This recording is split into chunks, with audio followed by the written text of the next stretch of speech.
بہت پہلے کی بات ہے، کسی گاؤں میں دو بھائی رہتے تھے۔ بڑے کا نام جلال اور چھوٹے کا نام بلال تھا۔ دونوں سگے بھائی تھے مگر ان کی ہر بات ایک دوسرے سے الگ تھی۔ جلال بدصورت، لالچی اور دھوکے باز تھا، جبکہ بلال خوبصورت، تندرست اور سیدھا سادہ نیک انسان تھا۔ چھوٹی سی عمر میں ہی دونوں کی ماں اللہ کو پیاری ہو چکی تھی۔ اب خدا نے باپ کا سایہ بھی ان کے سر سے اٹھا لیا۔ باپ بیچارہ ایک غریب دکاندار تھا، پرچون کی چھوٹی سی دکان سے بھلا کون سی ایسی بڑی آمدنی ہوتی ہے کہ وہ اپنا مکان بناتا یا بہت سارا سامان خرید لیتا۔ جب وہ مرا تو اس نے اپنے دونوں بیٹوں کے لیے 3 چیزیں چھوڑیں، ایک بکری، ایک کمبل اور ایک ناریل کا درخت۔ ان تینوں چیزوں کا بٹوارا دونوں بھائیوں میں ہونا تھا۔ بلال سیدھا سادہ انسان تھا، وہ اپنے بڑے بھائی کی چالاکی کو سمجھ نہ سکا، اس کی باتوں میں آ گیا اور اس کی یہ تجویز مان لی کہ تینوں چیزوں کو آدھا آدھا کر کے دونوں بھائی استعمال میں لائیں گے۔ سب سے پہلے بکری کا بٹوارا شروع ہوا۔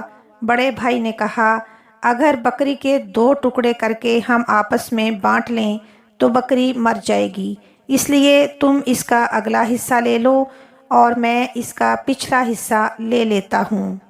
چھوٹے بھائی نے سوچا، اگلی چیز تو بالکل اچھی ہوتی ہے اور دوڑ میں جو آگے رہتا ہے وہی انعام پاتا ہے۔ وہ خوشی سے بکری کے اگلے حصے کا مالک بننے پر راضی ہو گیا۔ اب ہوتا یوں کہ چھوٹا بھائی بیچارہ دن بھر گھاس کاٹتا، ندی سے پانی بھر کر لاتا اور بکری کو کھلاتا پلاتا، اس لیے کہ بکری کا منہ تو اس کے حصے میں تھا، اور بڑا بھائی ٹھاٹھ سے دونوں وقت دودھ دھوتا اور مزے لے لے کے پیتا۔ چھوٹا بھائی بلال ترستا رہتا، اس لیے وہ دبلا پتلا ہوتا چلا گیا اور بڑا بھائی پھول کر کپا ہو گیا۔ ان کے پڑوس میں ہی ایک بوڑھا اور نیک آدمی رہتا تھا، یہ ان بھائیوں کے باپ کا دوست تھا۔ یہ دونوں بھائی اسے مولوی چچا کہتے تھے۔ مولوی چچا سے بڑے بھائی کی ناانصافی نہ دیکھی گئی۔ اس نے ایک دن چھوٹے بھائی کو اکیلے میں بلا کر کہا، پاگل، تو اتنا بھی نہیں سمجھتا کہ بکری کو چارہ تم کھلاتے ہو اور دودھ تمہارا بڑا بھائی ہضم کر جاتا ہے، میرا کہا مان۔ اور یہ کہہ کر مولوی صاحب نے چھوٹے بھائی کے کان میں چپکے سے کچھ کہہ دیا۔ شام کو جب بڑا بھائی جلال دودھ دھونے بیٹھا تو چھوٹے بھائی بلال نے ایک چھڑی لے کر بکری کو چھیڑنا شروع کر دیا۔ بکری بدکتی، ادھر ادھر پیر مارتی اور چلاتی، غرض جلال کے لیے دودھ دھونا مشکل ہو گیا۔ وہ جھنجھلا کر بولا، بلال یہ مت کرو۔ بلال نے اطمینان سے کہا، کیوں نہ کروں، اگلا حصہ میرا ہے، تم بھی تو اس کے تھنوں سے سارا دودھ نکال کر پی جاتے ہو، میں تمہیں کچھ کہتا ہوں؟ جلال کو آخر کار ہتھیار ڈالنا ہی پڑے، بولا، اچھا بھائی، بکری کو چھیڑنا بند کر دو، آج سے آدھا دودھ تیرا آدھا میرا۔ نہیں، بلال نے ایک چھڑی بکری کی گردن پر رسید کرتے ہوئے کہا، بکری کو آدھا چارہ بھی کھلانا پڑے گا، مرتا کیا نہ کرتا۔ جلال نے یہ بھی منظور کر لیا اور بکری کو آدھا چارہ اور بلال کو آدھا دودھ دینے لگا، مگر بے ایمانی اس کے دل سے اب بھی نہ گئی۔ سوچنے لگا، کیا کروں؟ اچانک اسے کمبل کا خیال آیا۔ اس نے بلال سے کہا، چلو کمبل کا بھی بٹوارا کرتے ہیں۔ یوں کرو، دن میں اسے تم استعمال کر لیا کرو اور رات کو میں استعمال کروں گا۔ چھوٹا بھائی بلال پھر دھوکے میں آ گیا۔ دن بھر تیز دھوپ اور کام کاج میں بھلا کون کمبل اوڑھے پھرتا؟ جلال رات کو اسے اوڑھ کر خراٹے بھرتا اور بیچارہ بلال سردی میں ٹھٹھرتا رہتا۔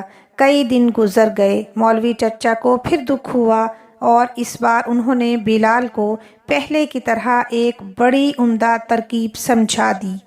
دوسرے دن بلال نے کیا کیا، جب دن ختم ہونے میں تھوڑی دیر رہ گئی تھی تو کمبل کو پانی میں بھگو دیا۔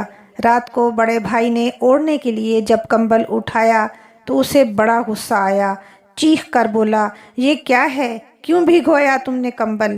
میری مرضی، بلال نے جواب دیا، دن میں اس کا مالک ہوں، میں نے جب کمبل کو میلا دیکھا تو میں نے اسے دھو ڈالا اور آئندہ سے روزانہ اسے دھوؤں گا۔ جلال کو دوسری بار بھی ہار ماننا پڑی۔ اس نے کہا، اچھا میرے بھائی، اب ہم دونوں مل کر رات کو اسے اوڑھیں گے تاکہ نہ تمہیں سردی لگے اور نہ مجھے۔ اب تیسری اور آخری چیز جو رہ گئی تھی وہ تھا ناریل کا درخت۔ جلال کے دل میں پھر بے ایمانی آ گئی۔ اس نے بلال سے چکنی چپڑی باتیں کر کے اسے راضی کر لیا کہ اوپر کا آدھا درخت میرا ہوگا اور نچلا حصہ تمہارا ہوگا۔ بلال ایک بار پھر بڑے بھائی کے داؤ میں آ گیا۔ اب بلال تو ندی سے مٹکے بھر بھر کر پانی لاتا اور ناریل کے درخت میں ڈالتا اور جلال ٹھاٹھ سے ناریل توڑ توڑ کر کھاتا۔ دن گزرتے گئے۔ بلال درخت میں پانی دے دے کر پریشان ہو گیا۔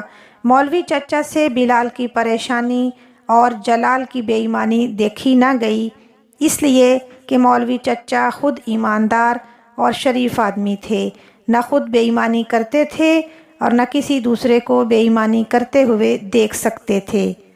انہوں نے بلال کو پھر ایک بڑی اچھی ترکیب بتائی۔ دوسرے دن جب جلال درخت پر چڑھ کر ناریل توڑ رہا تھا تو بلال نے اپنی کلہاڑی اٹھائی اور درخت کو جڑ کے قریب سے کاٹنے لگا۔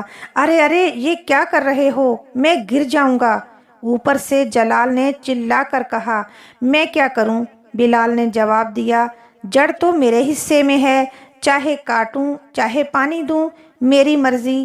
یہ کہہ کر پھر اس نے کلہاڑی اٹھائی اور ٹھک ٹھک ٹھک لگا چوٹیں مارنے۔ اب تو جلال کو اپنی جان خطرے میں نظر آئی۔ گھبرا کر بولا، ہاتھ روک لو میرے بھائی، اب میں تمہیں کبھی دھوکہ نہیں دوں گا۔ اور جلال نے واقعی اپنا وعدہ پورا کیا۔ اسے اپنے کیے کی کافی شرمندگی ہوئی۔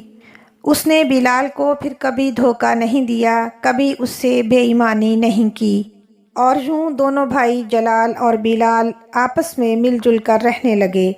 دوستو، یہ کہانی آپ کو کیسی لگی؟ کمنٹ سیکشن میں اپنی رائے کا اظہار کریں اور اچھی اچھی کہانیاں سننے کے لیے ہمارے چینل کو سبسکرائب ضرور کریں۔ ملتے ہیں ایک اور دلچسپ کہانی کے ساتھ، تب تک کے لیے اللہ نگہبان۔